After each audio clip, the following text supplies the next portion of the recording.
Hey, good morning, good afternoon, good evening, whenever you're joining us here. Welcome back to my channel. If you like body positive fitness, running, wellness, yoga, any of those things, why don't you subscribe? Because that's all the things I like to talk about on this channel. Today I have tricked my husband Alan into doing a post-run stretch with me. So this is why I'm super sweaty and looking a hot mess, is that we literally just came from a 6K run. So what I do every time I finish running is I make sure that I get on my mat, use my foam roller and stretch everything out. Otherwise, I feel like my legs feel like lead for the rest of the day. And then my hamstrings get tight and my back starts hurting. So I'm trying to alleviate that. So if you have blocks, grab 2 blocks for your practice. If you happen to have a foam roller, that's great. Go ahead and grab a foam roller. If you do not have a foam roller, there's some links below where you can get them on Dianne for 20% off. Also, if you need to pad your knees, you can also have a pad for your knees or a blanket or a sweater or anything like that. But we're gonna go ahead and start right on our backs today. So let's go ahead and lay down and bring your knees into your chest and just give yourself a gentle rock from side to side. So you just wanna make sure you get a little blood flow into the low back because you've been doing a lot of pounding on the pavement.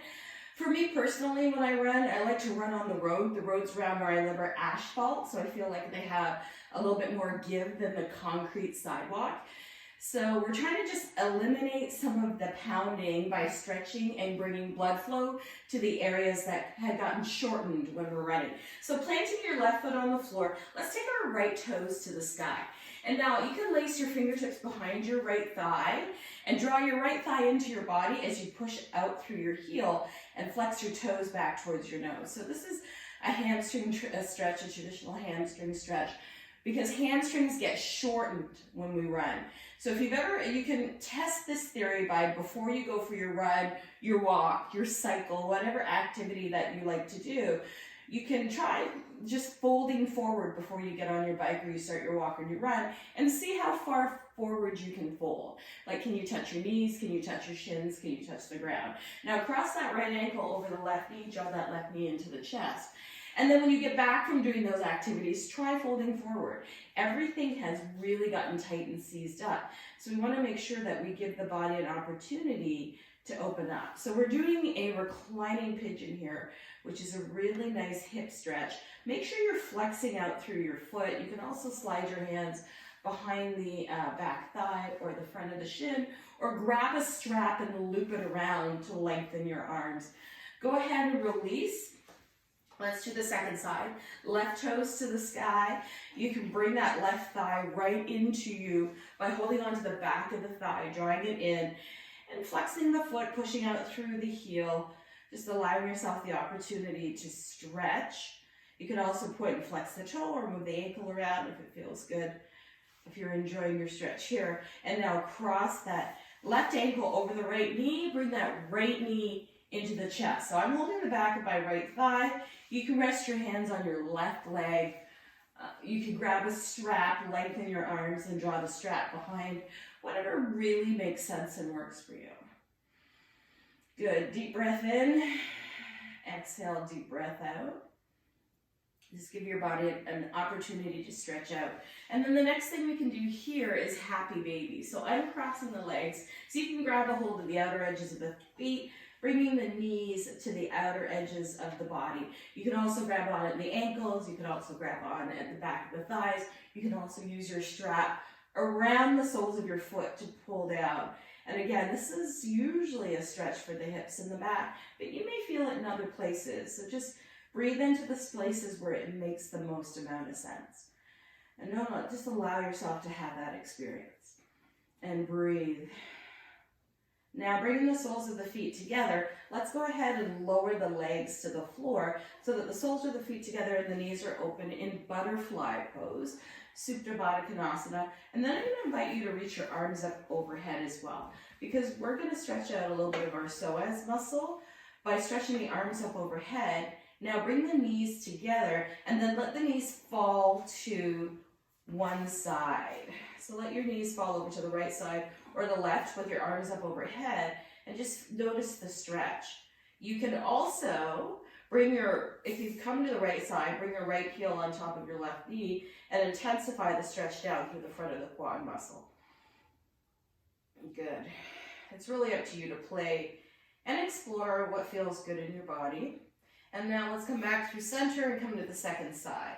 So you can just allow your legs to fall to the second side, or you can stagger them a bit and bring that left heel on top of the right knee and really intensify the groin stretch by having the arms up overhead as well.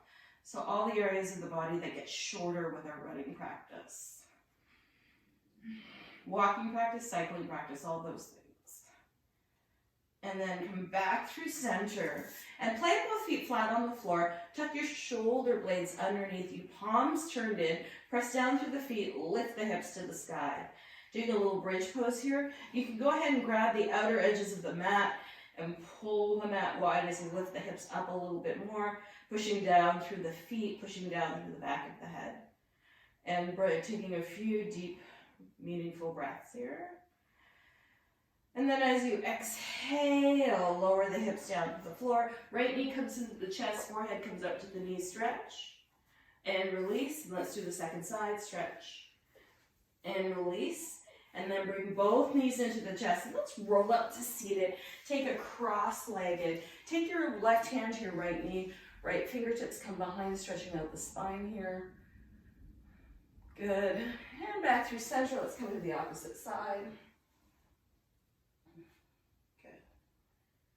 And now what you're going to do is twist back through center and twist all the way around to make your way onto your hands and knees. Take your hands up nice and wide. And we'll do a few cat-cows here just to allow the back a little bit more movement, a little bit more stretch. If cat-cow is good for you, stay here. If you'd like a little bit more stretch, you can lift your hips up and back and come into a downward facing dog if that makes more sense. So choose your pose. You'll notice that Alan is staying in cat-cow. I've chosen to move into downward facing dog, but that's just an option and you get to choose. Good. Lowering your knees down, coming back to your tabletop position. Walk your hands over to the left and step your right foot to the top of your mat. So you may need to grab some blocks here just to give yourself a little bit more support. And then what we're going to do is frame our blocks around our right foot. Make sure the back knee is padded if you need a little extra love here. And then inhale, sweep your arms high to the sky and reach up. Now we're stretching through the front of that groin a little bit here. Might feel really good. Stretch up. Now lace the fingertips behind the low back. And draw your shoulder blades together and down. My shoulders tend to creep up around my ears when I run, so I really want to make sure I get those nice and open.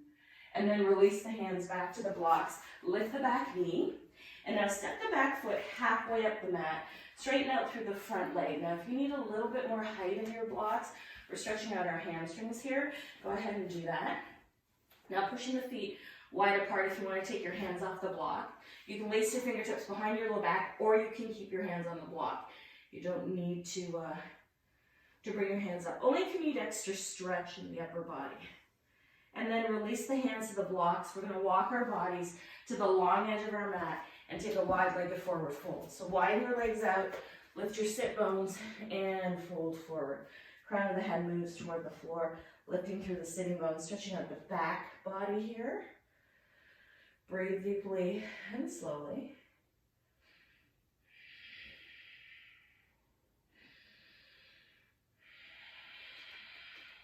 Good. Taking your blocks and let's walk them toward the back of the mat now. So you're going to turn your left toes toward the back of the mat, frame your blocks around your left toes, spin up onto your right toes, lower the right knee down, and then inhale, swoop the arms up, take a stretch here. We want to sink into that front hip here. Reach up, open up, and then exhale, hands back to the blocks. Lift that right knee from the floor. Step your right foot about halfway up your mat, and pull back on your left heel as you push forward on your right. Soften that knee, hamstring stretch. Hands can stay on the blocks here as an option, or you can soften through that front knee and take your hands behind your low back and let the arms fall forward. Now really, it's an option if you just want extra stretch in the upper body. Hands on the blocks is really great too. You don't have to force it if it's not working for you. Exhale and release your hands down to the blocks. And let's step our feet together at the top of our mat and take a forward fold. So take your feet out nice and wide. Bend your knees a lot and let the crown of your head move toward the floor. So you may feel stretch in the bottom, you may feel stretch in the back of the legs, you may feel stretch in the calves. Just embrace wherever you feel stretch. Crown of the head pulls forward. Beautiful. And now take a nice deep breath in. And let's take our feet out even wider. Come up onto our tippy toes and see if we can squat down. And it doesn't matter how low you squat down. If you're challenged in squatting down, just come to seated because that's where we're going next.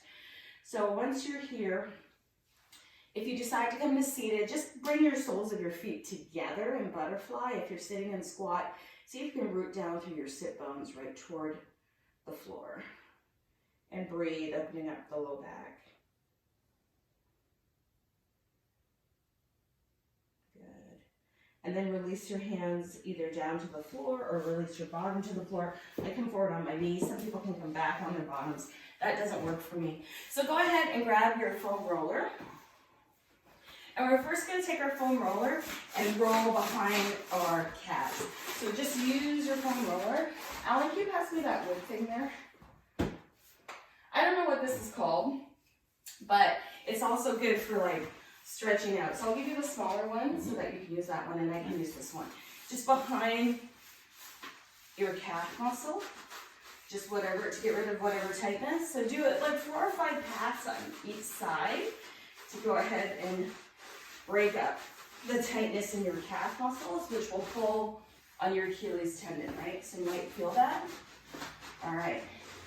Then we will go back to our foam roller, coming onto our right side. You're going to put your foam roller just at your hip, just where your pocket, if you have a pocket in your tights would be. And then you're going to extend out through that right leg. We're going to come over onto the side. We're going to bend the left knee, and we're going to slide up and down our IT band here. It is painful. Foam rolling hurts. So breathe and take your time. If it's too intense, don't do it, all right? And then if you find any particularly tight or sore spots, I know you don't want to hear this, but hang out there for a second. So what are we doing? We're breaking up inflammation. We're bringing in new fresh blood flow. We're breaking up tightness. We are doing all kinds of good things for our body so that later we won't be quite so sore, or if your legs get really heavy after running. And now we're going to scoot onto our back and get our hamstring. So we've done some hamstring stretching. Come to seated. There's no cute way to do this. Come back and forth. Come right up to the gluteus maximus because we use a lot of that when we're running. Good. Beautiful.